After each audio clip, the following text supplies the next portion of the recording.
What's going on, world? KEYMO Home Friends podcast. Back at it. I here trying to let you guys know how to reach me. YouTube, TikTok, Instagram, every platform you can think of. I want you guys to subscribe to my channel, please. That's the only way I get recognized by YouTube. Like, subscribe. You like and subscribe, YouTube will share the content. Once again, I talk relationships, I talk sports, I talk battle rap, anything goes. On any given day, it depends on how I feel. I do what I want, so it is what it is. Once again, Home Friends Podcast. Reach me, YouTube, Facebook, Instagram, TikTok, all the social media platforms. Please subscribe to my channel. Hit the notification bell, please. You hit the notification bell, you get notified, and you see what I'm doing. I try to put out great content, always. Once again, if you follow me, you watch my stuff, I appreciate everything you do. Once again, thank you. KEYMO Home Friends Podcast. Just trying to make it do what it do. Florida, palm trees. That's where I'm from. That's what I rep. Peace. All right. You start off, KEYMO. KEYMO Home Friends Podcast. We back at it again. We having fun. You see the smiles. Okay, why is family not close like they used to be? Family used to be family. I mean, depend on each other. Now you have people on the outside of your family that's more blood. Oh, yeah. Like, for real, blood don't make you family. Yeah. It doesn't. So, what you think happened with the family? Hold on. All right, so I think when it comes to family now, I think that there's too much selfishness. I'll be honest with you. It starts with, your upbringing, for sure. But I also think that people don't have that position where they can't work, Our moms are working, our grandmas are working, everybody's working. Like, we're forced to be in that environment where we don't have a choice. So the kids get left behind, Also, too, I think there's also, and I'm sorry, please don't get upset, but the safety as well, you can't trust people. I'm not trying to say you can't trust your family, but you can't trust your family. You can't, to a certain extent. Exactly. Like, I have a little girl, and my family is, here as well as in the Caribbean, and my mom does help me with my daughter, but unfortunately, I can't just leave my daughter with everybody. So for me, it's more like sometimes you kind of just take on the load because of that. Also, too, I also think sometimes when we have these kids out of wedlock, and it doesn't work with the other parent, it's sometimes hard to get help with the child. Yes. And I love my daughter, and I'm happy for however the relationship, progress or whatever, but my family is more ride or die for my daughter than when it comes to the other family. Yeah. You know what I'm saying? Mom. So that is a big thing for me. Unfortunately, no offense, but the guy side of the family, they suck. They completely suck. Okay, I have to say that. You don't really have that support anymore. Yeah. And I feel like are that's they angry because you left him, or is it something like, or they just suck? Because sometimes family tend to pick sides when it comes to particular situations, and it's wrong because you can't put a child in that. You know what I'm saying? You can't put a child. So I think, unfortunately, I think that the men don't have the accountability, and the moms love their sons.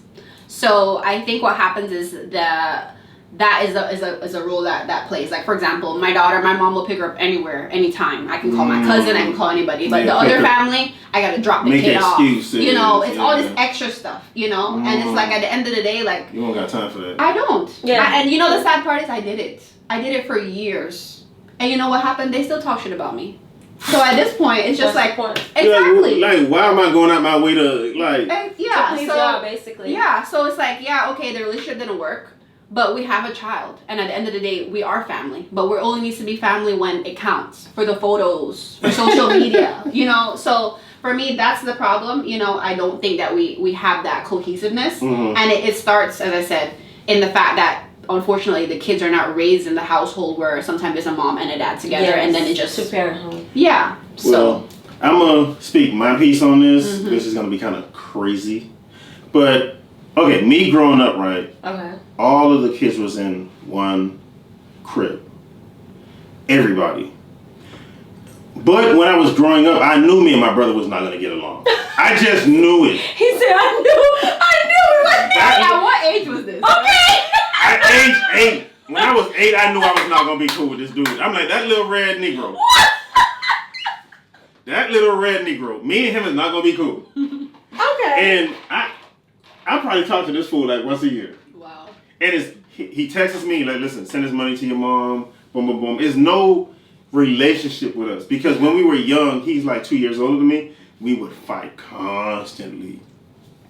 And he would wait till my mother go to work to do it. He would literally. And who's older? He's older. He's 2 years older. Right. Like we was fighting until 15 because I grew and he didn't. Oh, so he was kind of like mad because Exactly. I was. So like, he's a little big brother. Yeah, there you go. He's stuck at 5'9" and I'm 6'3". That's Shortman syndrome. I'm sorry. But it's not only him though. It's like it's not only him. But the thing about it is, my family, like me, I'm on my mom's side. You know what I'm saying? Like if you don't talk to my mom, I cut you off. That's just my personality. Mama's boy. One of my sisters, she didn't talk to my mother for 10 years. I don't know why they didn't talk. 10 years. Yes. I don't know. Why though? Like that's the whole point. Why is it family? Family, like exactly.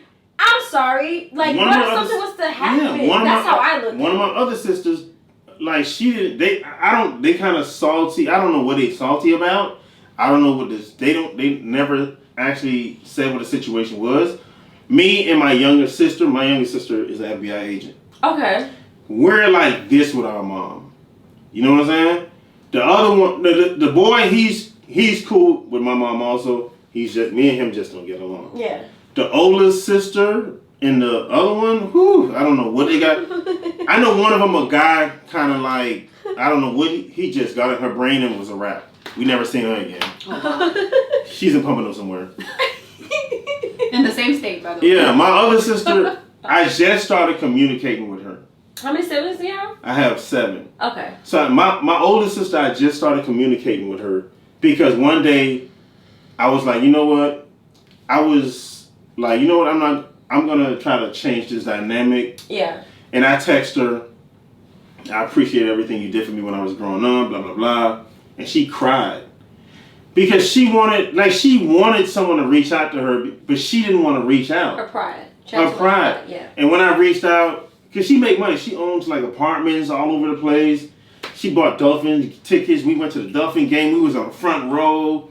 She just wanted someone to reach. She just wanted to be like, I love you, sis. Feel love. You know what I'm saying? So sometimes it's like, maybe I didn't, like, me, I could have changed my attitude a long time ago. You know what I'm saying? Right. And maybe it's on me as well. So I'm happy I reached out to her because she felt so good about it. Now we text each other, I love you, I love you.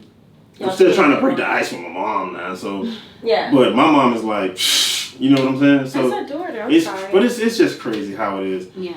But we're gonna get to you. Okay, so why do I feel? Honestly, I feel like family isn't family anymore because when we were growing up, me personally, we used to have family reunions. Like every holiday, we would spend together. Like 4th of July, we would go. My grandma lived in Daytona. We would all go to Daytona, have fun. We used to go conking, fishing, jet skis. Like it was everything. Like I loved it.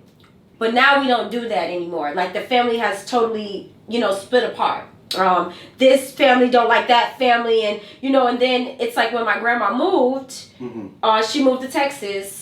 That also stopped it because it's like, okay, you're not just up the street. We can't, it's further. So we kept trying and trying and trying, but it just didn't work. So I feel like family just isn't family anymore because people just have too much pride. They have too much pride. Like, let's put that pride aside. Like you say, your sister didn't talk to your mom for 10 years.